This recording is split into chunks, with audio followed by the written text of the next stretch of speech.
교도문 14번 땅과 거기에 충만하는 것과 세계와 그 가운데에 사는 자들은 다 여호와의 것이로다. 여호와께서 그 터를 바다 위에 세우시며 강들 위에 건설하셨도다. 여호와의 산에 오를 자가 누구며 그의 거룩한 곳에 설 자가 누구인가? 곧 손이 깨끗하며 마음이 청결하며 뜻을 허탄한 데에 두지 아니하며 거짓 맹세하지 아니하는 자로다. 그는 여호와께 복을 받고 구원의 하나님께 의를 얻으리니 이는 여호와를 찾는 족속이요 야곱의 하나님의 얼굴을 구하는 자로다. 문들아 너희 머리를 들지어다. 영원한 문들아 들릴지어다. 영광의 왕이 들어갈지로다. 영광의 왕이 누구시냐? 강하고 능한 여호와시요 전쟁에 능한 여호와시로다. 문들아 너희 머리를 들지어다. 영원한 문들아 들지어다. 영광의 왕이 들어가시리로다. 영광의 왕이 누구시냐? 만군의 여호와께서 곧 영광의 왕이시로다. 아멘. 네, 좋습니다. 오늘 우리가 고백했던 것처럼 우리가 믿는 그 하나님, 영광의 그 하나님이 우리의 삶의 모든 영역 가운데에 들어오실 수 있도록 행여나 우리의 삶의 모든 영역의 일부분 중이라도 닫힌 곳이 있다면 그 모든 것을 열어서 우리의 왕 되신 하나님, 우리의 왕 되신 예수님이 우리의 삶 가운데 들어오셔서 왕 노릇할 수 있도록 내가 왕이 아니라 그 예수님 하나님이 나의 왕이 될 수 있도록 내어드리는 그러한 삶이 진정한 예배인 것을 우리가 알기 때문에 우리가 오늘 복된 주일 주님 앞에 예배하러 나아가면서 기도하고 묵상해야 될 내용이 있다면 주님 내 삶의 왕이 되어 주시옵소서. 내 삶에 내가 왕이 아니라 하나님, 우리 하나님이 내 삶을 주관하시고 다스리시고 통치하여 주시옵소서. 우리 함께 기도하며 나갑니다. 아버지 하나님, 하나님만을 예배하고 하나님 우리의 삶 가운데에 왕의 왕으로 등장하여 주시옵소서. 왕의 왕으로 찾아와 주시옵소서. 하나님만이 나의 왕이요 하나님만이 내 인생의 주인이심을 이 시간 고백하며 나아갑니다. 하나님 함께하여 주시옵소서. 하나님만을 의지하며 나아갈 때에 주님 우리를 다시 한번 주의 백성 삼아 주시옵소서. 하나님만을 왕 우리의 모든 삶 가운데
우리에게 좌정하시지 않는다면 우리가 드리는 모든, 우리가 외치는 그 모든 것들은 허공의 메아리일 뿐인 것입니다.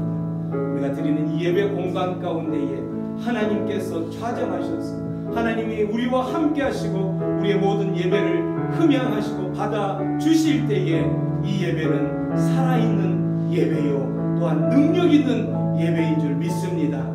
우리가 찬양했던 것처럼 하늘의 문을 여시고 하나님 이곳에 좌정하여 주셨어 예배하는 모든 심령들을 만져 주시옵소서. 그래서 하나님 예배하는 그 심령의 모든 삶들을 주관하시고 그 심령의 왕이 되어 주시고 그 인생의 왕이 되어 주시옵소서. 그런 간절한 소망을 담아서 다시 한번 찬양하며 나아갑니다. 하늘의 문을 여소서. 하늘의 문을 여소서. 이곳을 주목하소서. 주를 향한 노래가 꺼지지 않으니 하늘을 열고 보소서. 이곳에 임재하소서. 주님을 기다립니다. 기도의 향기가 하늘에 닿으니 주여 임재하여 주소서. 이곳에 오소서. 이곳에 앉으소서. 이곳에서 드리는 예배를 받으소서. 주님의 이름이 주님의 이름만이 오직 주의 이름만 이곳에 있습니다. 이곳에 오소서. 이곳에 앉으소서. 이곳에서 드리는 예배를 받으소서. 주님의 이름이 주님의 이름만이 오직 주의 이름만 이곳에 있습니다.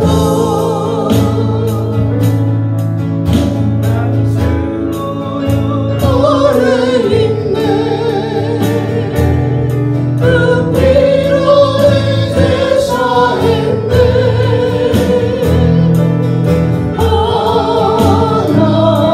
하나님의 공들 날 거룩해 하시었네. 양주보혈 아래 있네. 나 원수의 어떠한 공격에도 더 이상 넘어지지 않네. 난 주보혈 아래 있네. 난 주보혈 아래 있네. 그 피로 내 제사했네.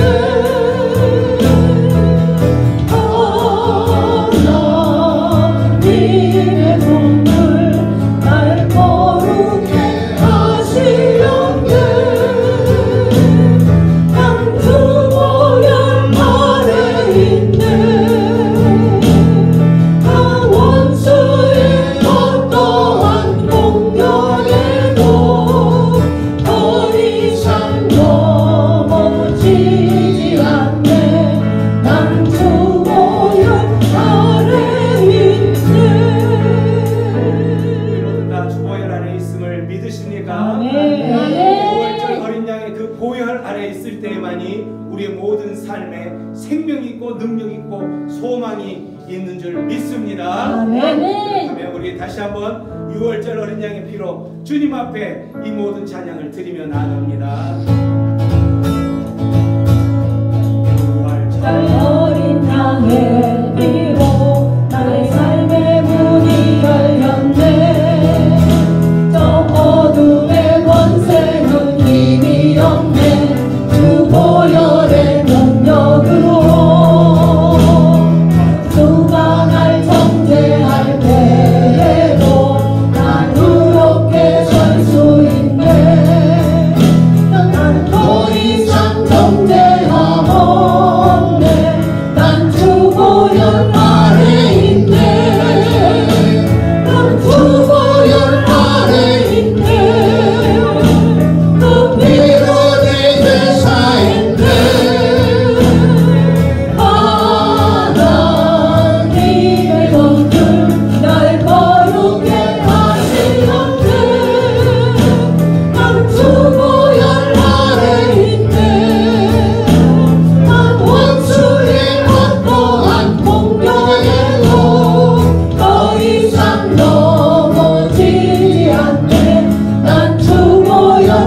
기쁘게 해주신 하나님을 찬양합니다. 아멘. 네.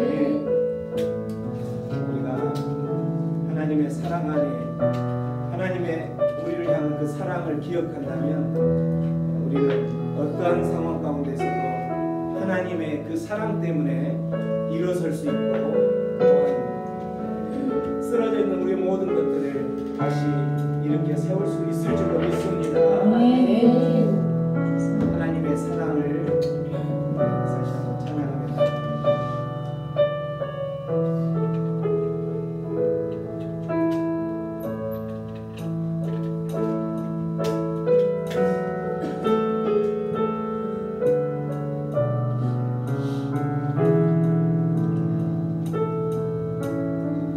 주님의 사랑을 다시 한번 찬양합니다.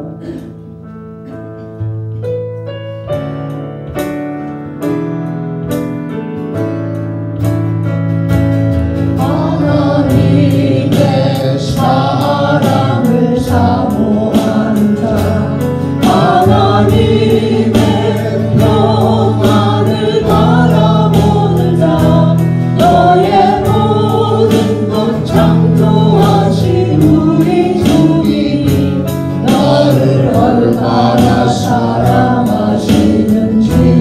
하나님께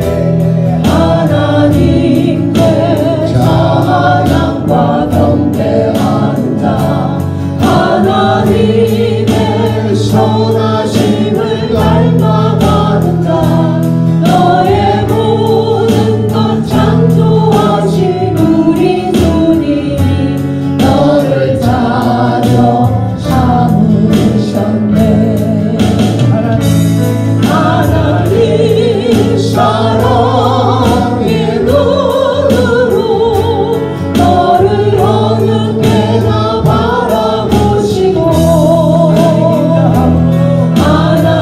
하나님이 땅한 비로소 언제나 너에게 기울이시니 어두움에 밝은 빛을 비춰주시고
우리 안에 사랑을 베풀으신 하나님, 우리 안에 하나님의 놀라운 그 은혜를 베풀으신 하나님, 이곳 가운데 자정하셔서 우리의 삶 가운데 하나님의 나라를 이루어 주시옵소서. 하나님께서 통치하시고 다스리시고 하나님께서 우리 인생의 모든 왕이 되어 주셔서 하나님, 내 인생의 왕은 내가 아니라 하나님이시라고 고백하는 하나님의 백성들의 삶들을 주관하시고 다스려 주시옵소서.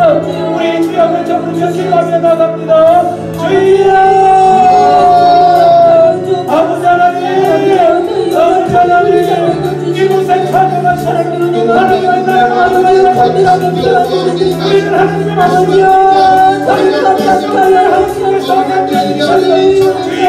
하나님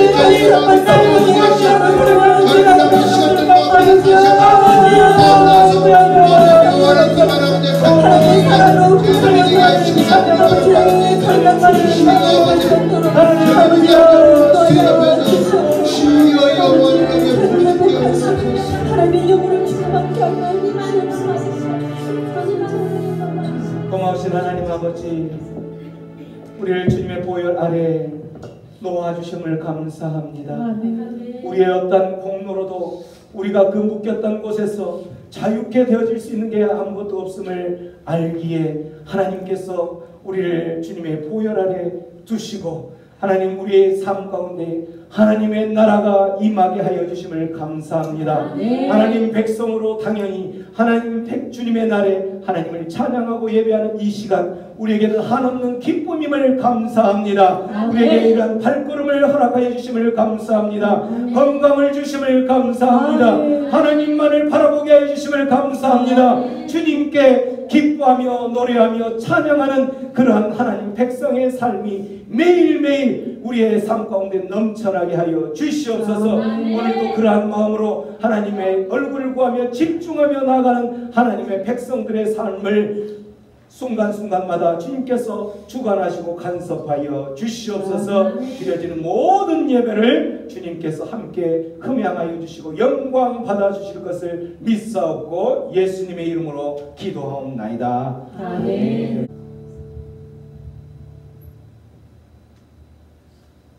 이제 추석과 9월의 시작이 되는 오늘 이 아침 우리 하나님 아버지 앞에 감사의 제사로 나올 수 있게 하심을 감사드립니다. 먼저 이 땅으로 오고 있는 태풍이 해마다 오지만 이번 태풍은 이제까지 태풍보다 더 크고 위협적이라는 언론을 통해서 듣고 있습니다. 이 또한 하나님께서 아시고 계시오니 이 태풍으로 인한 인명과 많은 피해를 저감하고 계시며 의인들의 간구를 들으시사 순적히 지나가게 하옵소서. 하나님은 사람의 막대기와 인생 책찍으로도 치시지만 자연재해와 강풍도 주관하시는 줄 믿습니다. 그 옛날 갈릴리 호숫가에 강풍이 불고 바람이 노했을 때도 우리 주님께서 잔잔하라고 명하셔서 파도를 잠재운 것처럼 이 태풍으로 인하여 놀라지 말고 먼저 우리 마음의 잔잔한 평안과 대처할 수 있는 믿음과 마음을 허락하여 주시기 바랍니다. 또한 언제나 환경과 어려운 형편으로 인하여 요동치는 우리의 마음에 주로 인하여 평강과 주의 손길 가운데서 이길 수 있는 믿음을 주시고 선한 일을 위하여 저희를 사용하여 주옵소서. 아멘. 코로나가 다시 기승을 펴고 확산되나 개인과 교회들이 잘 대처하여 감염을 막으며 피해가게 하시어 한국교회가 이제까지 주저앉은 자리에서 일어나 이제 전도와 예배가 다시 회복될 수 있도록 믿음의 삶을 일으켜 주옵소서. 아멘. 이제 이번 주간에 시작되는 추석으로 인하여 대이동이 시작되며 부모, 가족, 친지들이 모이는 명절 동안 우리 주위에 소외되고 외로운 자들이 없는가를 살피게 하셔서 풍요하지는 못하나 가련치 않게 하시고 배부르지는 못하나 줄이진 아니하도록 우리의 몸과 영혼을 살피사 영육간에 채우시는 하나님을 경험하는 추석이 되기를 바랍니다. 다음 세대에 이 복음이 전해질 수 있도록 가족의 복음화와 집안이 우리 주님께 돌아올 수 있는 명절이 되기를 간절히 바라며 또한 예배와 주일을 무엇보다도 목숨 밖에서 지키며 강단에서 주님 앞에 무릎 꿇고 있는 목사님들과 주의 종들에게 하늘의 복과 땅의 기름짐 그리고 자녀들의 공통한 복을 허락하여 주옵소서. 먼저 그 나라와 의를 구하는 하늘의 부르심을 입은 거룩한 주의 백성이 되기를 간절히 바라며 이 모든 간구를 우리 주 예수 그리스도 이름으로 기도합니다. 아멘.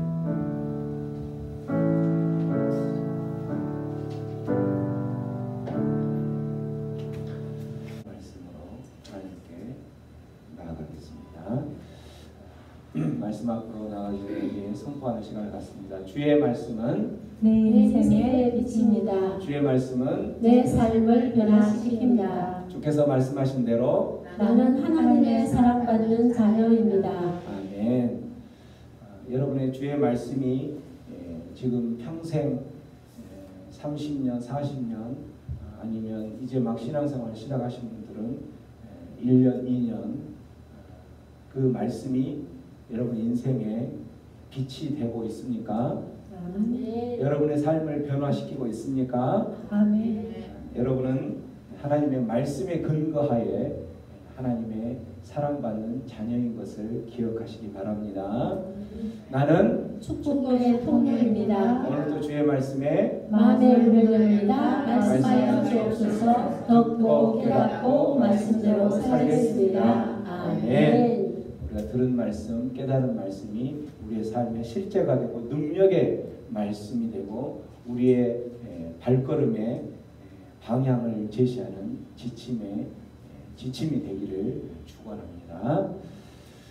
깨어진 관계 회복을 위해서라는 주제로 오늘 사무엘하 13장 20절에서 22절 말씀까지 우리 한 목소리로 큰 소리로 합독합니다. 시작.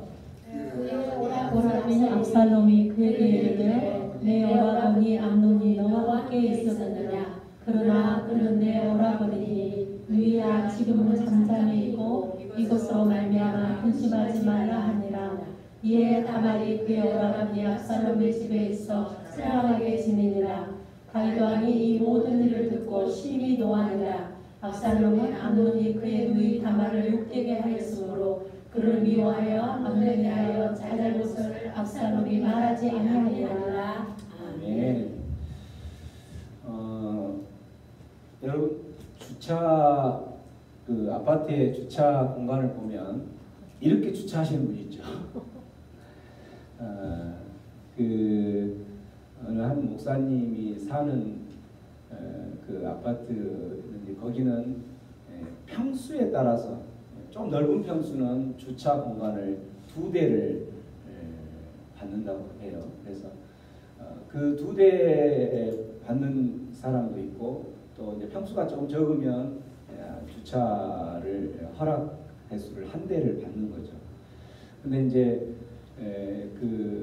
그곳에 그 이제 어느 한 넓은 평수인 그 사람이 이제 2대의 주차 공간을 자기는 이제 받아서 허락받아서 이렇게 하는데 2대 주차를 했지만 차가 2대가 있지 않으면 1대를 하고 1대는 다른 사람에게 배려를 해줄 수 있잖아요. 근데 이 사람이 그 다른 사람 못 되게 가운데다가 저렇게 되는 거예요. 그래서 이제 거기 경비원들이 그렇게 하지 마세요 해도 내 주차 공간을 가지고 내가 쓰는데 왜 그러냐고 이렇게 하면서 이제 막무가내로 이렇게 하는데 어느 그 목사님도 이제 그걸 보면서 참 해도 너무한다 이렇게 생각하고 있다가 이제 이렇게 갑자기 자기 아들이 씩씩대면서 들어오는데 아버지 왜 그랬더니 그 차 중간에 대는 그 차 있죠? 그 차 내가 열쇠로 좀 쫙 긁고 왔어요. 탐도 못 돼가지고 그렇게 했다고 하니까 그 목사님이 속으로는 그러면 되겠니라고 했지만 10년 묵은 채가 싹 내려간 것 같은 그러한 느낌을 받았다라고 하면서 깜짝 놀란 거예요. 뭘 깜짝 놀라냐면 그 목사님이 젊었을 때에 그 혈기 그 혈기가 자기 아들에게 그대로 있는 모습을 발견한 거예요. 자기의 혈기가 그 아들에게 똑같이 나타나고 있는 모습을 보고 이제 자기가 주의 종만 안 되었어도 그 혈기로 살았으면 분명히 어떤 일을 저지르고 심지어는 감옥까지도 갈 수 있는 그런 사람이었을 건데 하나님께 붙잡힘 받아서 주의 종이 되는 바람에 그 혈기를 이렇게 감추고 살았는데 어느 날 내 아들에게서 그 혈기를 발견하면서 깜짝 놀랐던 거죠. 이랬던 것처럼 우리는 부모의 어떤 그 모습들이 참 이렇게 자녀들에게 대물림 되는 거가 참 많이 발견을 하죠.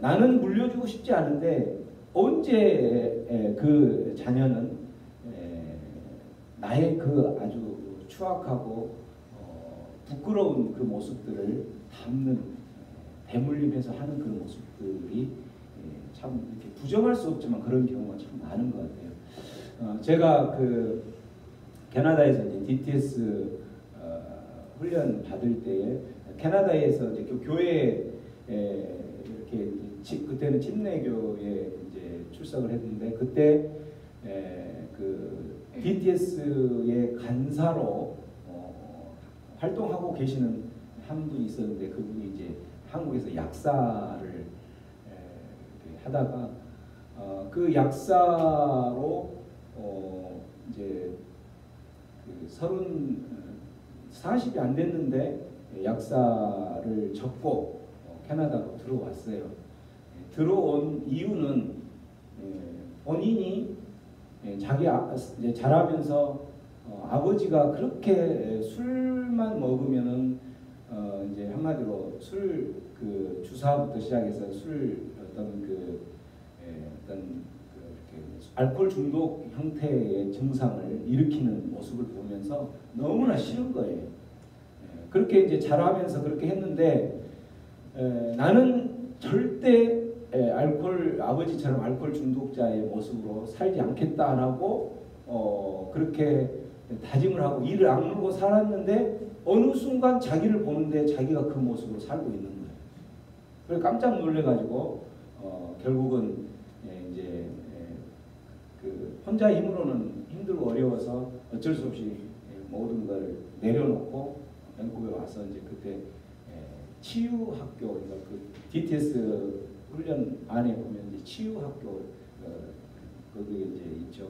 그 학교에 하면서 이제 상담받고 치유받고 나중에는 이제 강사까지 되는 그런 모습들이 이제 하는 것을 저희들이 이제 봤는데 그런 것처럼 참 우리가 이제 대물림이라는 거는 우리가 어떤 뭐 교육을 안 시켰는데 뭘로 이 대물림이 되는 거냐면 우리가 자녀들에게 보여준 그 본에 의해서 영향력이라고 그러죠. 그것보다 그 영향력 때문에 자녀들은 그런 모습들을 본 모습에서 그 모습으로 똑같이 살고 있더라는 거죠. 그러니까 부모된 우리들이 얼마나 어떻게 잘 살아야 되는지는 여기서 답이 나오는 것 같아요. 참 우리가 그렇게 살면서 너는 자녀들에게 너는 그러지 마라라고 이야기하지만 자녀들은 그렇게 하지 않겠다라고 이를 악물고 있지만 어느 순간 자기 똑같이 그런 모습으로 살고 있으면서 너무 힘들어하고 상처받고 괴로워하는 그러한 모습이 벌어진다라는 거죠. 이렇게 이제 대물림의 어떤 그런 모습들이 오늘 본문 가운데서 나오죠. 오늘 본문에 보면 우리가 잘 아는 내용들이죠. 본문에 압살롬이라는 사람이 나오고 그 다음에 암논이라는 사람이 나오고 다윗의 모든 자녀들이죠. 다윗의 가장 큰 아들이 암논이었고 이제 이복 동생으로 세 번째 아들이 압살롬이었어요. 그 압살롬이 그 이제 자기 누이 다말에게 물어보는 거예요. 20절에 내 오라버니 암논이 너와 함께 있었느냐? 이 말은 이제 지금 한마디로 배다른 오빠가 이 다말을 한마디로 강간을 한 거죠. 그래서 암논이 너와 함께 있었느냐? 이 말은 너 암논에게 그런 수치를 당했느냐라고 물어보는 거예요. 그러나 그는 내 오라버니니 누이야 지금은 잠잠히 있고 이것으로 말미암아 근심하지 말라 이렇게 하고 이에 다말이 그의 오라버니 압살롬의 집에서 어떻게 지냈다고 돼 있어요? 처량하게 지낸다. 이 같은 형제 안에 이런 형제가 자기 누이를 강간을 해서 이제 배다른 그 누이는 자기 친오빠 집에서 처량하게 지내는 이런 사건들이 벌어진다는 거죠. 21절에 보면 다윗 왕은 부모된 다윗 왕은 이 모든 일을 듣고 심히 노했지만 다윗이 어떤 조치를 취하지 못했어요. 22절 그래서 압살롬은 계획을 하죠. 무슨 계획을 하냐면 암논이 자기 배다른 그 이복 형이죠. 암논 큰 형 암논이 그의 누이 다말을 욕되게 하였으므로 그를 미워하여 암논에 대하여 잘잘못을 압살롬이 말하지 아니하니라. 이 말은 압살롬이 그걸 넘어가는 것이 아니라 어떻게 되냐면 압살롬이 이제 계획을 꾸미는 거죠. 이 암논을 죽일 살인할 계획을 꾸미는 거예요. 이렇게 해서 이제 그 결국은 압살롬이 그 암논을 어떻게 죽일까 계획을 꾸미면서 2년을 계속 계획을 꾸미고 하는 동안 아무 말을 안 하는 것처럼 그러니까 암논은 이제 긴장을 풀었겠죠. 그렇게 해서 2년 후에 이제 암논은 압살롬에 의해서 죽게 되는 거죠. 이렇게 형제 사이에 강간이 일어나고 형제 사이에 살인이 일어나는 그러한 콩가루 집안이 돼버린 거예요. 이 다윗의 집안이. 왜 다윗의 집안이 이렇게 콩가루 집안으로 변했을까요? 왜 이런 비극이 생겼을까요? 이거는 다윗이 그러한 모습을 그러한 자녀들에게 그러한 모습을 삶을 보여주었기 때문이죠. 우리가 잘 아는 것처럼 다윗은 이미 압살롬이 이제 그 암논하고 배다른 형제라고 했던 것은 그만큼 부인이 벌써 둘이 있었던 거죠. 부인이 둘이 있었는데 다윗은 부인 한 명을 더 갖기를 원하는 거예요. 그게 이제 우리아의 아내 밧세바를 범하게 되면서 그 밧세바를 이제 범하면서 그 밧세바가 한 명의 아내를 더 갖는 모습으로 다윗이 이제 그렇게 죄를 범하죠. 근데 이제 결국은 밧세바가 임신을 함으로 인해서 우리아는 정말 자기를 위해서 전쟁 가운데서 충성을 다하는 충신이었는데 그 충신에게 그 아이가 임신된 것을 들키지 않기 위해서 어떻게 하냐면 우리아를 최전방으로 보내서 죽이는 거죠. 이렇게 해서 결국은 그가 그 밧세바를 아내로 삼게 되는 거죠.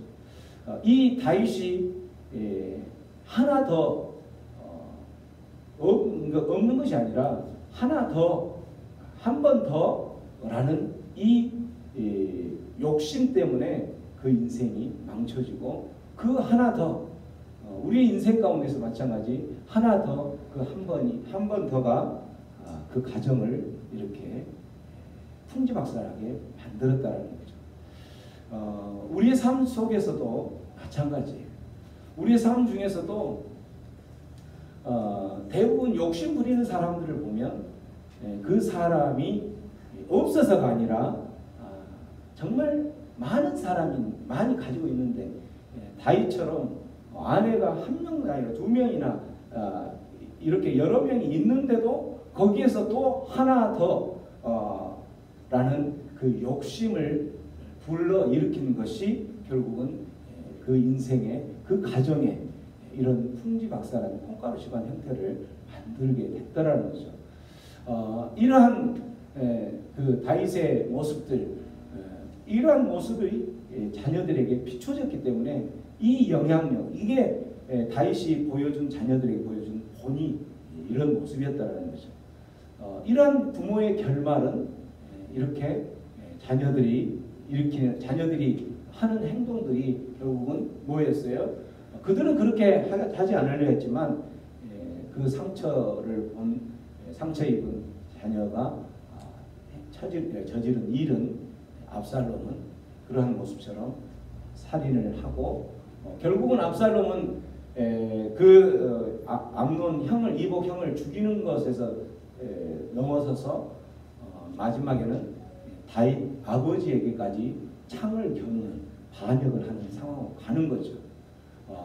이렇게 자녀들이 그렇게 살고 싶어서 그렇게 사는 것이 아니라 자녀들의 삶이 부모로부터 받았던 그것, 그 부모에게 영향받았던 그 모습 때문에 자녀들은 그렇게 살고 있었다라는 거죠.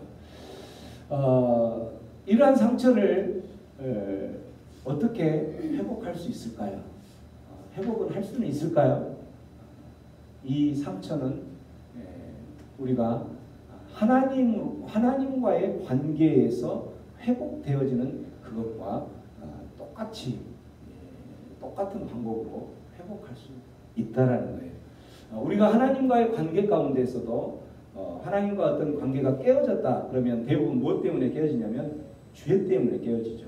하나님과의 관계가 깨어져서 죄로 인해서 하나님과 멀어지고 그 죄로 인해서 죄의 나락에 떨어져서 결국은 자기가 그 죄의 모습으로 살인을 하고 또 하나님과의 관계가 떨어지면서 자기를 죽이는 죽음의 자리까지 가게 되는 상황 가운데서 하나님과의 그 관계가 회복될 수 있는 방법이 똑같이 우리가 상처를 받았던 이 관계 가운데서 회복할 수 있는 그러한 길하고 똑같다라는 거죠. 그 첫 번째가 바로 뭐냐면 정직한 자백을 통해서 가능하다는 정직한 자백. 우리가 어떤 우리가 흔히 병을 가진 사람들도 마찬가지고 자기가 병이 있다라는 것을 인정하고 내가 아프다라는 것을 인정하는 순간부터 치료가 시작할 수 있는 것이고 회복할 수 있는 그 첫 단추를 맬 수가 있는 것이지 나는 아프지 않아 하는 사람은 어떻게 되겠어요? 그 사람은 회복할 수 있는 그러한 그 기회를 맞이할 수 없다라는 거죠. 그래서 정직한 자백을 통해서 하나님과의 관계 가운데서도 우리가 마찬가지 하나님 내가 죄인입니다라고 고백하지 않으면 그 사람은 하나님과의 관계에서 깨어진 그 관계에서 회복할 수 없는 것과 마찬가지로 우리 안에 어떤 그 상처가 있고 그런 아픔이 있다면 그 아픔으로 인정하는 그러한 자백들 또 이 아픔이 일어나게 된 그 배경 원인이 있었다면 그 원인에 대해서 본인이 죄로 인정하는 너를 향해서 상처를 준 모습이 바로 나였구나라고 인정을 하는 그런 것이 없다면 서로의 그 용서도 없고 회복이 있을 수 없다라는 거죠. 그래서 정직한 자백을 한다라는 것은 자기 자신의 모습을 솔직하게 겸손하게 오픈하면서 용서할 수 있는 그러한 부분들을 하지 않으면 이 깨어진 관계에서는 회복할 수 없다라는 거죠. 어느 한 소녀가 이렇게 어느 날 아빠랑 엄마랑 이렇게 너무 잘 살고 있는데 어느 날 갑자기 아빠가 안 보이는 거예요. 그래서 엄마는 아빠가 바쁜 일 때문에 어디 뭐 출장 갔다라고 이야기를 해서 이제 그렇게 그런 줄 알고 있었는데 그 아이가 그렇게 해서 뭐 7년, 10년 뭐 이렇게 계속 아빠가 오지를 않아요. 그런데 어느 날 그 아이가 대학을 들어갈 나이쯤 됐을 때 엄마가 사실대로 이야기를 했어요. 그 아빠가 감옥에 가 있었던 거예요. 어떤 죄를 저질러서 감옥에 가 있어서 그 이야기를 하는 순간 그 딸은 아빠를 바라보는 그 모든 믿음이나 이 모든 것들이 다 무너지면서 갑자기 그 딸이 너무 힘든 거예요.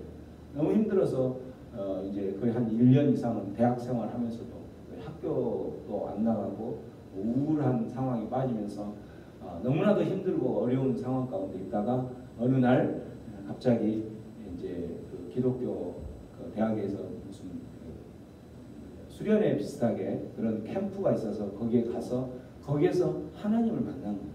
그 소녀가 하나님을 만나서 결국은 그 아빠를 용서하게 되고 아빠의 그 감옥에 면회를 가는 거죠. 면회를 가서 아빠에게 한 말은 그 말을 했어요. 아빠, 거기에 무슨 이제 그런 데는 성경 공부하는 그런 것도 있을 거니까 성경 공부하면서 그런 자리에 참여했으면 좋겠어요.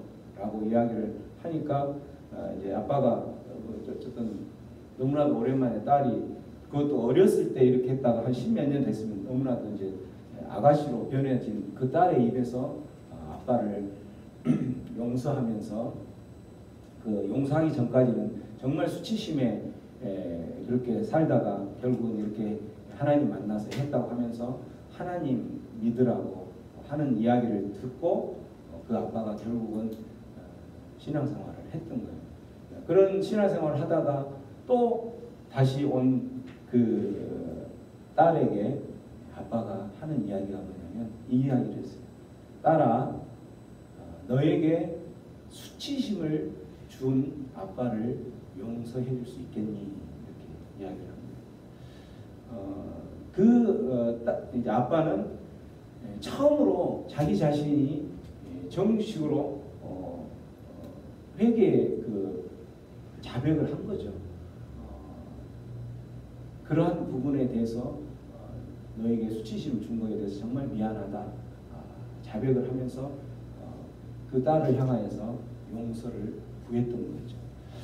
이렇게 자백을 한다라는 것, 이거는 굉장한 용기가 필요한 거죠. 이런 자백이 없으면 용서가 일어날 수가 없는 거죠. 그러한 용서가 없으면 치유가 되고 회복이 될 수가 없다라는 거예요. 그 깨어진 관계, 우리가 어떤 인간관계, 우리가 맺고 있는 모든 관계 가운데에서 상처가 있고 그런 깨어진 관계가 회복되어지기 위해서 제일 첫 번째는 우리가 예전에 수련회 가운데서도 계속 이야기했던 것처럼 용서라는 이 단어가 이루어지지 않으면 안 되는 거예요. 근데 이런 용서의 시작점은 뭐냐면 자백부터 시작한다는 거죠. 인정하는 거예요. 내가 잘못했구나. 내가 이런 부분에 있어서는 이러이러한 부분은 용서 받아야 될 부분이구나 라고 자백하는 그게, 그래서 이 자백한다는 것은 참 용기가 필요한 거죠. 이 자백을 한다면 그 사람은 성숙한 사람이라는 거죠. 용기가 없고 성숙하지 않은 사람은 자백할 수가 없어요. 용서할 수, 그러다 보면 용서가 안 되고 서로의 관계가 깨어진 관계가 회복될 수가 없다라는 거죠. 우리들은 살아가면서 참 이러한 관계들이, 깨어진 관계들이 참 많이 있는 것 같아요. 우리 모든 사람들은 이해하기는 않지만 서로 그 깨어진 관계가 회복되지 못하고 계속 이어져 가고 있는 그러한 상황들이 너무나도 많은 것 같아요. 그러한 관계를 회복하기 위해서는 제일 첫 번째는 자백해야 해요. 뭘 자백하냐면 우리가 어떤 그 관계가 깨어지고 그렇게 할 때에 한 사람의 일방적인 잘못에 의해서는 깨어지질 않는다는 거예요. 분명히 그 관계가 가운데에서 나 자신도 잘못했던 부분이 분명히 있을 거라는 거예요. 우리가 어떤 손가락을 마주치면 이렇게 소리가 나는 것도 마주칠 때 손가락에 소리가 나는 것처럼 이 관계가 깨어진 데 있어서는 분명히 내가 잘못한 부분이 있을 거라는 거예요. 100% 그 사람이 상대방이 잘못한 것으로 인해서 관계가 깨어지지 않는다는 거예요. 그래서 여기서 자백이라는 것은 그 중에 내가 잘못한 영역이 있는 부분에 대해서 자백을 하라는 거죠. 거기서부터 시작이 문제가 풀어지고 시작이 된다는 거죠. 저는 이제 이 말씀을 보면서 지난주에 제가 벌초하러 저희가 갔었죠. 가서 예전에 말씀드렸던 것처럼 저희 이제 조카가 이렇게 이제 근저당 설정돼 있는 이 부분을 이렇게 이제 해지를 하라고 그렇게 이제 소송을 했다고 그랬었잖아요. 근데 이제 그렇게 근저당 설정을 하게 된 해지를 하게 된 소송을 하게 된 첫 번째 단추가 뭐였냐면 이제 아이들하고 이제 우리 조카들하고 같이 그런 이야기를 쭉 하다가 마지막에 이제 계속 그런 이야기를 하면서 이제 어쨌든 그 근저당을 설정을 할 때 선산을 지킨다는 차원에서 그렇게 했는데 이 선산을 지킨다는 그 근저당 설정이 이제 저희 형님이 돌아가시면서 조카들에게 상속이 됐었죠. 상속이 됐기 때문에 이 근저당도 똑같이 상속이 됐으니까 선산을 지키는 그러한 목적으로 이제 그 개인 이름으로 상속이 되는 것은 아닌 것 같다. 그래서 이거를 어쨌든 선산을 지킨다는 차원의 명의를 거기에 몇 %라도 명의를 좀 내 이름을 넣는 게 좋겠다. 이렇게 이야기를 하면서 하는 중에 조카들이 이제 다 잠수 타버린 거죠. 연락이 끊어지고 도저히 연결이 안 되니까 결국은 내가 이제 잠수 탄 그들을 수면으로 끌어올리려는 방법으로 그들이 상속받은 땅 중에 일부분을 제가 가압류를 시킨 거예요. 가압류를 시키는 그것에 이제 반발해서 결국은 근저당 설정 자체가 근저당 설정이 근거해서 이렇게 가압류를 시키니까 근저당 설정 자체를 해지를 하는 소송을 했던 거죠. 그래서 이제 이번에 이제 가기 전에 벌초하러 가기 전에 그런 가압류나 이런 것들도 다 풀어줄 거고 이렇게 할 거니까 원래 선산을 지키려고 했던 그 목적대로 몇 %만 내 이름으로 이렇게 하고 이렇게 해서 일을 마무리하는 게 어떻겠느냐 이렇게 했었는데 아무런 답이 없고 벌초하는 데는 오겠다라고 해서 이제 벌초 끝나고 이야기를 했는데 벌초하면서 벌초 끝나고 벌초하면서는 아무런 일이 없었던 것처럼 이제 그렇게 하고 끝나고 나서 이제 다른 분들을 다 보내고 저하고 이제 동생하고 조카 2명하고 이렇게 이제 이야기를 했는데 그 조카들의 입에서 어떤 이야기를 제가 들었냐면 이제 자기들은 큰 조카 말고 둘째 조카 여기 계속 11조 이쪽으로 보내는데 명욱이 조카가 하는 이야기가 우리는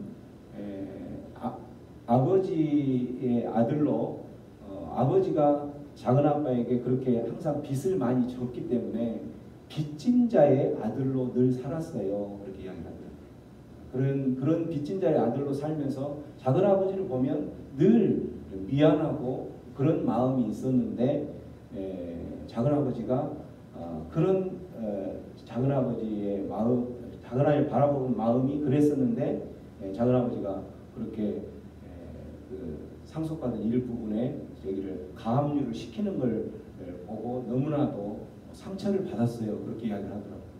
근데 이제 제가 원래 그걸 애들이 잠수를 타버리니까 다시 연락을 하고 이렇게 하면 뭔가 이제 연락 오겠지라고 하는 차원에서 이렇게 한 건데 그게 엄청난 상처로 된 거죠. 그렇게 하고 이제 큰 조카는 이제 그것 때문에 또 똑같이 이제 화가 나서 그 건저당 그 원인이 건저당 설정돼 있는 거니까 그 자체를 해지를 해야 되겠다고 소송을 한 거죠. 그래서 그 이야기를 듣고 제가 깜짝 놀라서 아 그랬구나. 받아들인 입장에서는 그렇게 될 수가 있겠구나 하고 그 순간에 내가 그 건저당 가압류를 일부분을 가압류한 거는 말 그대로 정말 너희들이 연락이 안 되니까 수면 위로 끌어올리려는 차원에서 한 거지 이걸로 뭐 저 경매를 해서 하려고 하는 뜻은 전혀 없었으니까 그것 때문에 많이 상처받았다면 정말 작은 아빠가 성급하게 한 행동에 대해서는 잘못한 걸로 인정할 테니까 미안하다 하고 사과를 했어요. 사과를 하고 그 부분을 이제 어쨌든 그런 뜻에서 한 거니까 이거는 다시 가압류를 다 풀 거니까 여기에서 끝까지 판결을 갈 때까지 가서 하는 거는 이거는 아닌 것 같다. 여기에서 멈추고 순리대로 이 문제를 풀자 이렇게 이제 이야기를 했었는데 큰 조카는 이제 아직 답은 없어요. 어쨌든 이런 우리들이 이제 살아가면서 그 깨어진 관계를 회복하는 그 시발점은 뭐냐면 나도 모르는 사이에 내가 주었던 상처가 있더라는 거죠. 내가 주어진 그 상처를 인정하지 않고는 이 관계가 회복되어질 수가 없다라는 것을 이야기를 하는 거예요. 그런 회복의 그 상처의 회복의 첫 단추가 뭐냐면 인정하는, 자백하는 거죠. 미안하다. 자백하는 거예요. 그 자백이 없으면 관계의 용서나 그런 관계 회복의 시작은 기대할 수 없다라는 거죠. 그런 것처럼 이러한 상처의 회복을 하는 방법은 우리가 하나님께 회개하고 그러한 죄를 인정하고 회개하는 그러한 회개를 통해서 회복이 되는 거와 똑같다라는 거죠. 두 번째는 그러한 회개를 할 때에 하나님과 관계 회복할 때에 진정한 회개가 회개라는 것은 뭐냐면 상처 입히는 행동을 멈춘다라는 거죠. 우리가 회개를 한다고 할까? 나 회개했어 하면 말로만 회개하는 것이 아니라 회개라는 것은 뭐라고 그랬어요? 내가 잘못했던 그 일들을 가고 있는 길에서 돌아서는 거라는 게 진정한 회개라고 그랬죠. 그런 것처럼 내가 혹시라도 그런 상처 입고 관계가 깨어지는데 조금이라도 어쨌든 그런 일들을 내가 잘못하고 있었다면 그 상처 입히는 행동을 계속하면서 관계 회복을 기대를 할 수 없다는 거예요. 상처 회복하는 것을 멈춰야 된다는 거죠. 그 멈추는 것에 대한 행동은 이제 자기가 하는 일들이 있었다면 그 부분을 멈추는 거고 이렇게 하는 거죠. 근데 이제 대부분 우리가 관계 회복을 하거나 뭐 어떤 일들을 할 때에 그 상처를 본인이 주는지도 모르고 계속 그렇게 하는 사람들이 많죠. 상처를 주는 부분들을 특히나 특히 믿는 사람들이 예를 들어서 아내가 교회를 나가는데 믿는 사람이 뭐 믿지 않는 남편이 있다면 그 믿지 않는 남편이 교회에 나가는 걸 싫어하면 매 주일 교회 나갈 때마다 그러겠죠. 교회 나가지 마! 뭐 이렇게 하면서 교회 나가면 뭐 어쩌고저쩌고 하면서 이제 뭐 협박도 하고 뭐 겁박도 하고 막 이렇게 이제 하겠죠. 그렇게 할 때에 그 사람이 예를 들어서 나 건들지 마! 당신이 어떤 이야기를 하든 나는 교회에 나갈 거야! 건드리지 마! 나 폭발하면 알지? 부터 시작해서 뭐 그렇게 예를 들어서 한다면 그런 모습은 남편에게 교회를 나가도록 허락을 얻는다기보다는 오히려 남편을 더 상처를 주고 남편이 포기하지 않고 오히려 더 강한 강수를 두면서 교회 나가는 것을 막겠죠. 이런 것들. 근데 이제 예를 들면 차라리 정말 지혜로운 사람이라면 이제 차라리 뭐 이렇게 이제 그 남편 앞에서 예를 들면 그렇게 이제 행동을 예를 한다면, 아이고 요즘은 참 살 맛도 없고 그 갱년기 온 것처럼 살 맛도 없고 밥을 먹어도 밥맛도 없고 당신 남편을 봐도 별로 기분도 안 좋고 의욕도 없고 이러다가 언제 죽을지도 모르겠고 그러네 하면서 이제 이렇게 이야기, 남편한테 한마디로 이제 우울증, 뭐 갱년기 증상 형태로 막 이렇게 하면서 이렇게 이야기를 하면 오히려 남편이 깜짝 놀라겠죠. 저러다가 갱년기 온 사람들 그 부인들 옆에서 이야기 들어보면 큰일 저지르고 막 가정이 굉장히 복잡해지고 힘들다는 거 아니까, 그러면 차라리 그럼 저기 뭐 문화센터나 가든지 당신이 늘 가던 예를 들어서 교회 생활을 한번 해보든지 해봐, 이렇게 차라리 바뀌어질 수가 있다라는 거죠. 오히려 어떤 우리가 상대방에게 상처를 주는 일들을 계속하면서 하는 상태라면 관계가 더 깨어지면 깨어졌지 하는데, 오히려 상처를 주는 행동을 하는 게 아니라 오히려 반대 행동을 지혜롭게 한다면, 뭐 자식들과의 관계 가운데서도 마찬가지. 자식들을 이렇게 상처를 주는 행동들을 계속하면서, 왜 내 자식들은 부모하고 그렇게 말도 안 하고 문만 걸어 잠그고 나가지? 이렇게 하는 것이 아니라 자식들을 이렇게 관계를 서로 할 때에도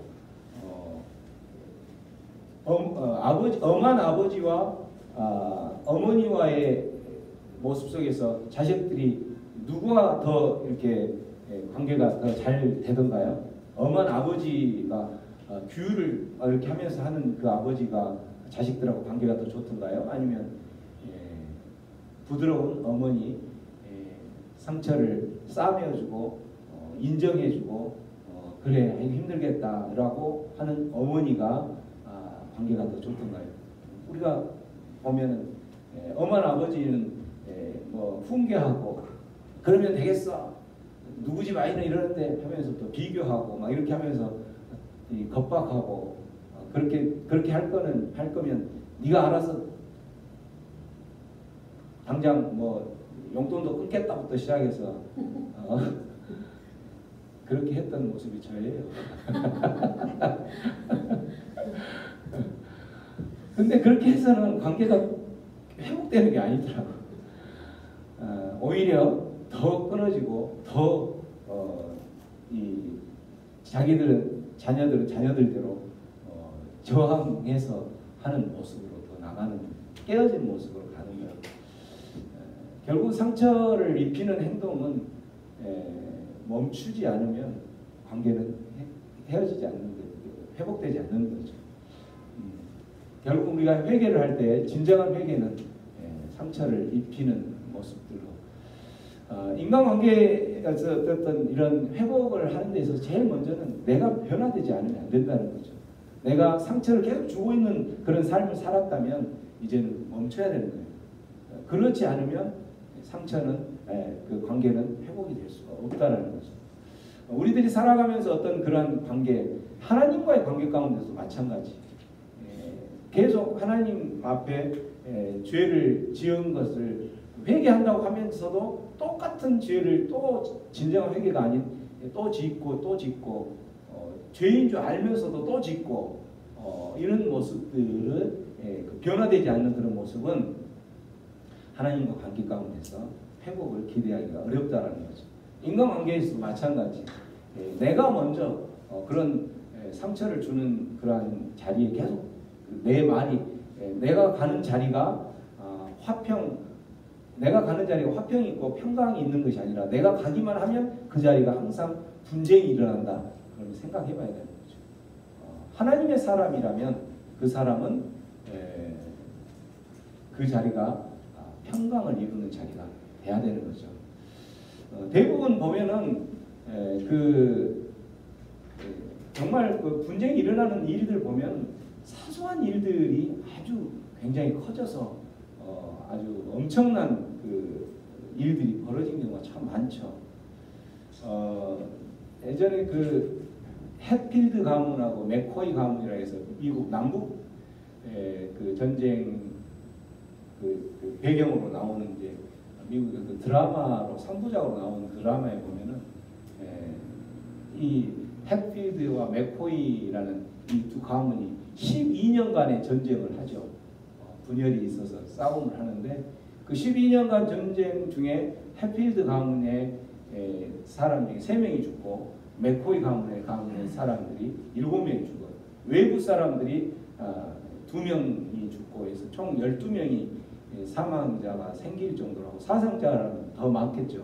근데 이렇게 12년간 이런 싸움들이 있었는데 도대체 무슨 싸움 때문에 뭐 때문에 싸움의 발단이 뭐였을까라고 그 추적을 해서 보니까 최초의 싸움의 시작이 바로 뭐였냐면 돼지 한 마리가 네 거였냐 내 거였느냐부터 시작했던 거예요.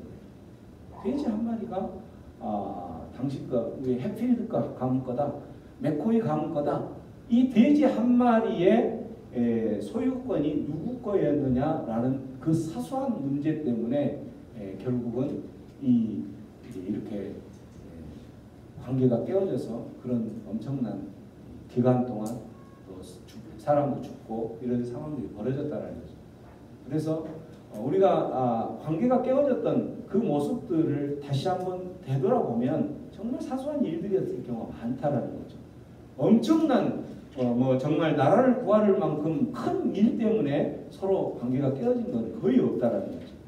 정말 사소한 일 때문이기 때문에 그 사소한 일들 내가 조금만 양보해버리면 끝날 일들이었을 것인데 그게 아주 양보하지 않고 내가 그 욕심을 내세우는 바람에 결국 큰 상처가 됐다는 거죠.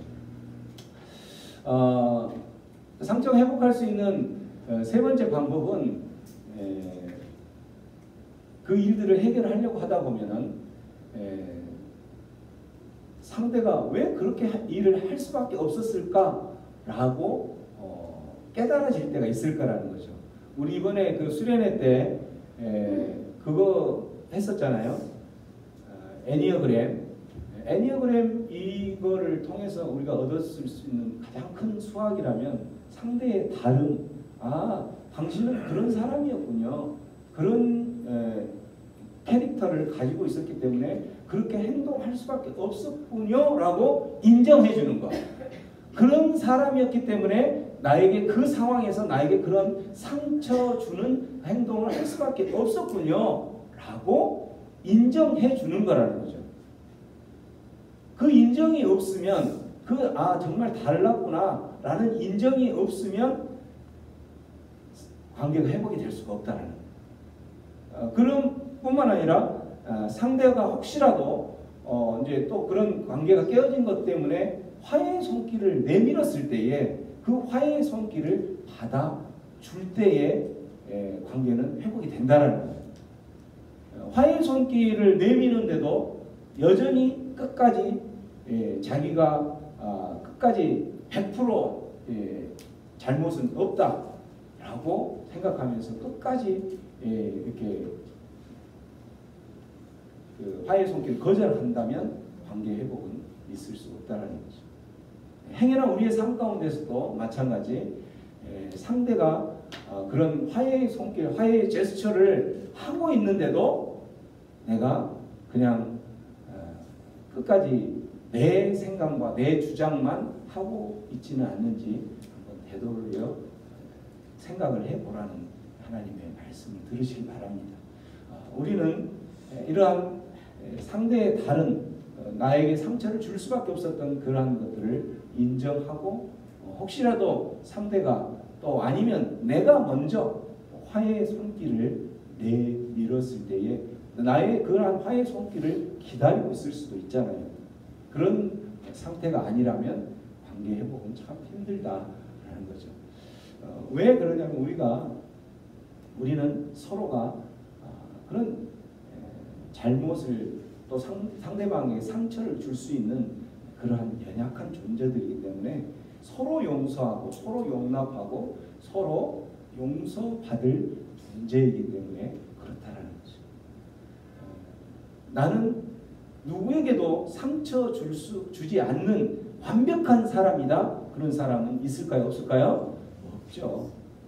저를 포함해서 이곳에 있는 모든 사람들, 하나님의 자녀라고 하는 사람도 마찬가지 상처를 주는 사람이에요. 그렇기 때문에 우리는 하나님으로부터 용서를 받는 거죠. 하나님 앞에 그런 죄를 지을 수 있는 그런 사람이기 때문에 그런 거죠. 에베소서 4장 32절 말씀 한번 읽어봅니다. 시작. 서로 인자하게 하며 불쌍히 여기며 서로의 사랑을 사랑하는 거룩한 상같이 하라. 서로 용서하기를 우리는 용서해야 될 존재라는 거죠. 왜 용서해야 되냐면 우리가 이미 용서받았기 때문에 그러는 거예요. 우리는 죄인으로 하나님께서 우리를 택하여서 하나님의 자녀로 우리를 삼지 않았다면 우리가 이 자리에 있을 그런 위인들이 못 되는 거죠. 맞죠? 하나님의 그 사랑, 예수 그리스도의 십자가의 그러한 사건으로 인해서 우리를 품어주지 않았다면 우리가 이 땅에 이곳에 있을 그러한 위인이 못 된다는 거예요.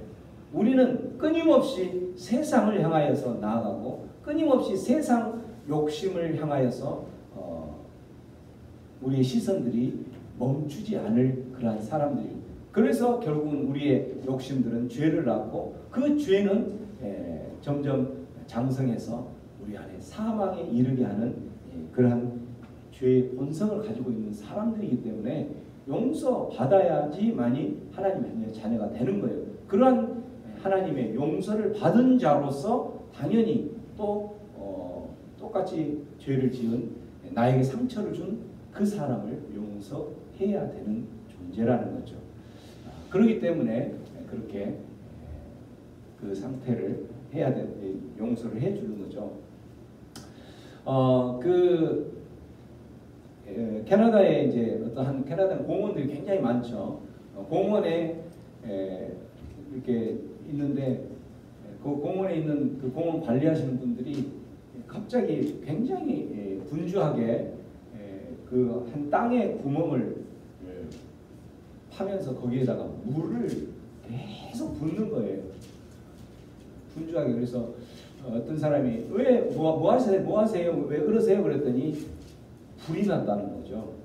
그래서 아니 뭐 연기도 없는데 웬 불이에요? 그랬더니 나무 뿌리에 불이 붙어서 이 불을 끄지 않으면 이 산 전체가 다 무너지고 망가지기 때문에 그렇다라는 거죠.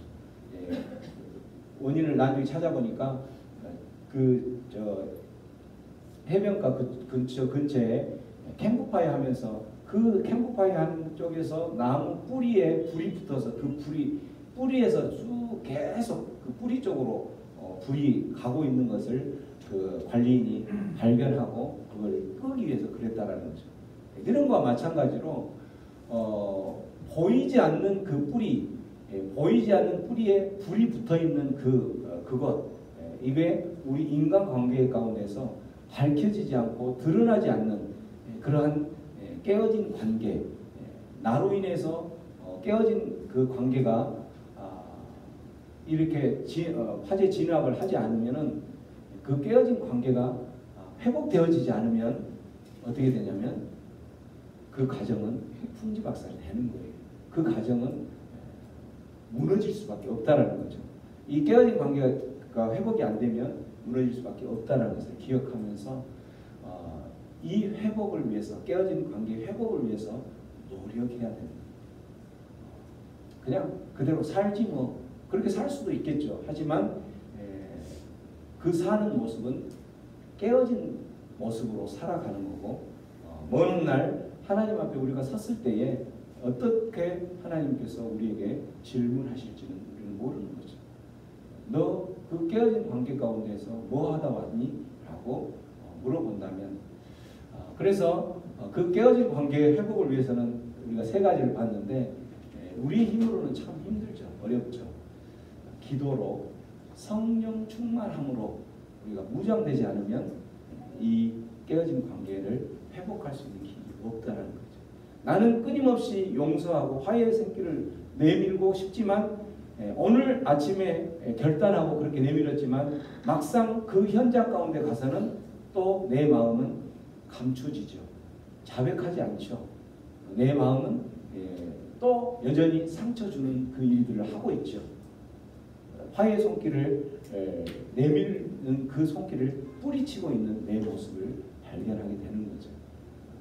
성령 하나님이 우리를 주장하고 성령님의 능력으로는 많이 우리가 깨어진 관계가 회복할 수 있다라는 거예요.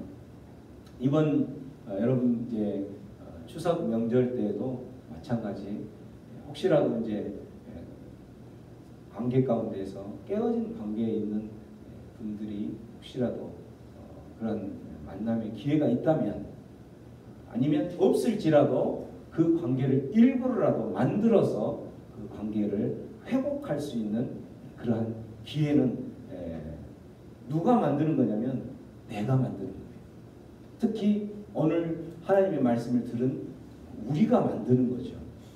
우리가 만들지 않으면 아무도 그 관계 회복의 그 키로 열 수가 없는 거죠.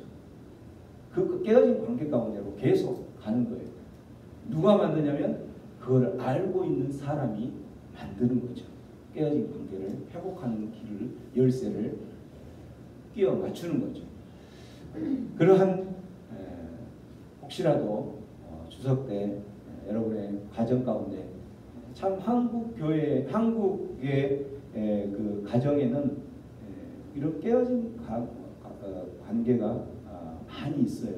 왜 많이 있냐면 우리 한국에는 기독교가 들어오기 전에 이미 우리 한국에 유교가 있고 또 이런 상황 가운데서 그 유교의 사상 위에 기독교가 지금 올라가 있단 말이죠. 그러다 보니까 그 가정 안에서의 싸움들이 엄청 많아요. 예수의 영과 이 예수의 영이 아닌 다른 모든 잡신들의 영들과의 싸움이 있기 때문에 이 가정 안에서 관계들이 많이 깨어져 있단 말이죠. 엄밀히 따지면 그 깨어진 관계의 가장 뿌리는 뭐냐면 하나님의 영과의 싸움인 거예요.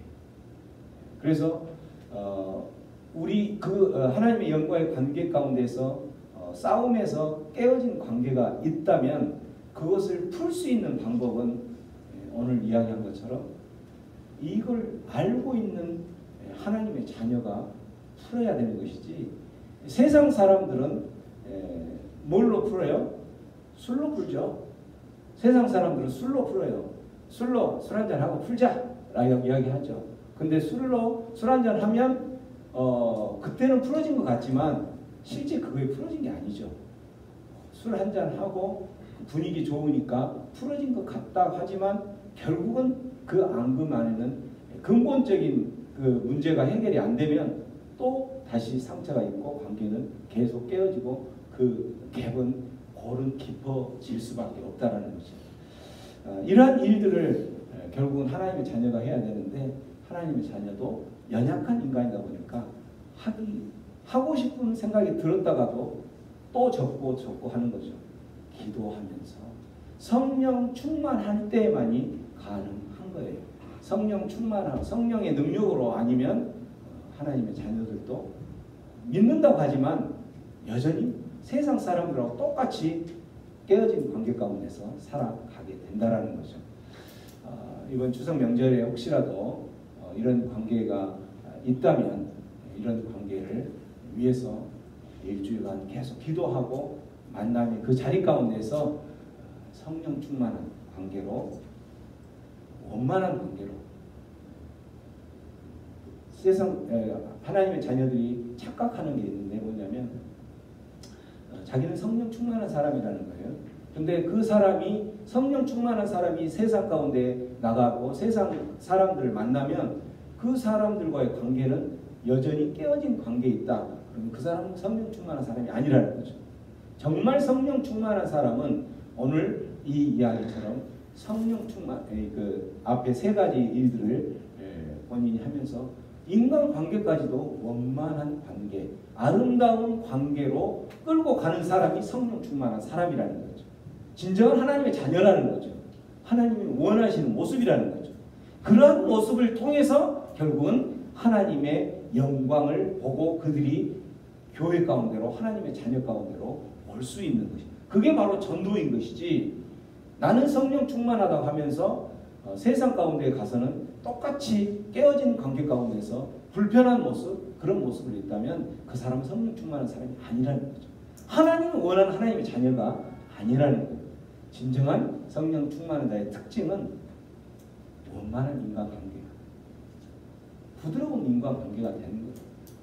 나는 성령 충만하기 때문에 세상 사람들과는 모든 연을 끊겠다. 하나님 그거 원하지 않는 거죠. 진정한 지혜로운 사람은 어떤 모습인지를 오늘 말씀하셨으니까. 우리 자동차에 보면 부속품이 거의 한 2만 가지나 된다고 그래요. 이렇게나 많나 했었는데 그게 마찰 없이 잘 이렇게 돌아갈 수 있는 이유가 바로 뭐냐면 윤활유가 있기 때문에 그런 거죠. 이 윤활유 역할을 하는 게 바로 우리의 삶 가운데 성령의 역할이에요. 우리가 성령에 충만하지 않고 성령의 인도하심을 따라서 행동하지 않으면 윤활유가 없기 때문에 마찰이 되고 그 소리가 나, 잡음이 나고 또 부식되고 망가지고 결국은 돌아가지 않는 것 마찬가지로 우리가 기도하면서 성령 충만을 구해야 될 이유가 있다면 윤활유 역할을, 그런 원만한 관계가 이루어지기 위해서 그렇다라는 거죠. 말씀을 정리합니다. 상처를 회복하기 위해서는 우리의 힘으로는 안 되기 때문에 제일 먼저 해야 될 게 뭐냐면 기도하면서 우리 안에 성령 충만함으로 우리의 삶을 무장하는 수밖에 없는 거예요. 그 성령 충만함으로 무장되어져서 결국은 우리의 정직한 자백을 이끌어내야 됩니다. 내가 잘못한 부분들이 있다면 솔직하게 고백하고 자백하고 용서를 구하는 그러한 관계 가운데서 깨어진 관계가 회복되어지기 시작하는 거죠. 뿐만 아니라 내가 혹시라도 계속 상처를 주는 상처 주는 행동이 있었다면 그걸 중단하는, 멈출 줄 아는 그런 사람이 되는 거예요. 그런 상처를 멈출 수 있는 일은 내 힘으로는 힘들기 때문에 기도와 성령 충만함으로 멈추는 그런 사람이 되기를 축원합니다. 마지막으로 우리의 마음을 열고 상대를 바라볼 때에 상대가 다른 사람이라면 그 캐릭터가 그럴 수밖에 없었다면 인정하라는 거죠. 그걸 꼭 굳이 인정하지 않으면서 내 모습과 내 욕심과 내 생각대로 하지 않으면 잘못된 거라고 지적하고 상처를 계속 주고 있다면 그거는 깨어진 관계가 회복될 수 없다라는 거죠. 상대에 또 혹시라도 화해의 손길을 내민다면 그거를 받아주고 그 깨어진 관계가 회복되어지는 그러한 하나님의 자녀로 삶을 살아가기를 축원합니다. 들었던 말씀 생각하면서 기도합니다. 특별히 추석 명절을 앞두고 있으면서 추석 명절이 아니고라도 우리는 매일의 삶 가운데서 참 모든 사람들과 많은 관계를 맺고 살아가죠. 하나님의 자녀가 아니라면 우리가 오늘 이런 말씀들을 생각할 필요도 없죠.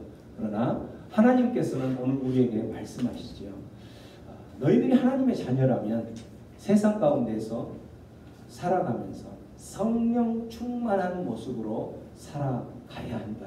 성령 충만한 자의 삶은 너의 그러한 깨어진 관계를 회복하기 위해서 그 회복에 할 수 있는 키를 누구에게 주었냐면 우리에게 하나님께서 주신 거죠.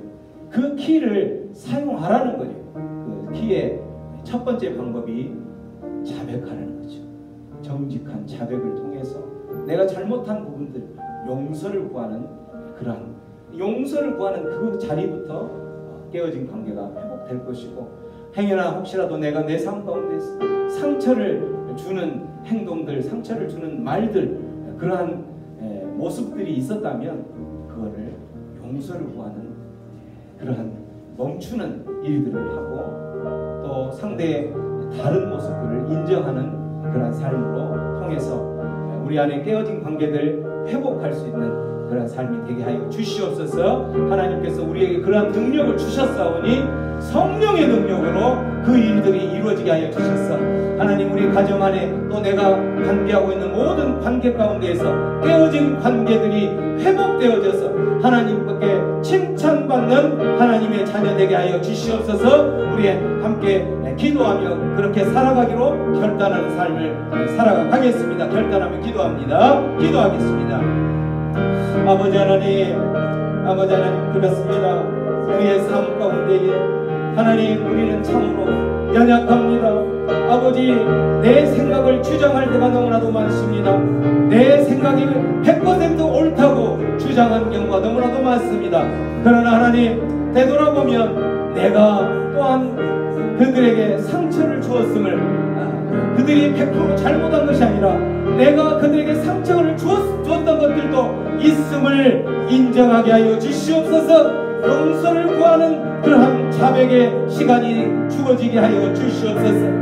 아버지, 상대의 다른 것들, 아버지, 상대가 또한 그렇게 행동할 수밖에 없었던 일들을 인정하게 하여 주시옵소서. 그 다른 것을 인정하고 그러한 일들로 인하여서 또 우리가 회복하고 서로 화해하고 회복되어야 할 부분이 있다면 하나님, 그러한 자리를 마련하게 하여 주시고 성령의 능력으로 그 모든 것들이 회복되어질 수 있도록 인도하여 주시옵소서.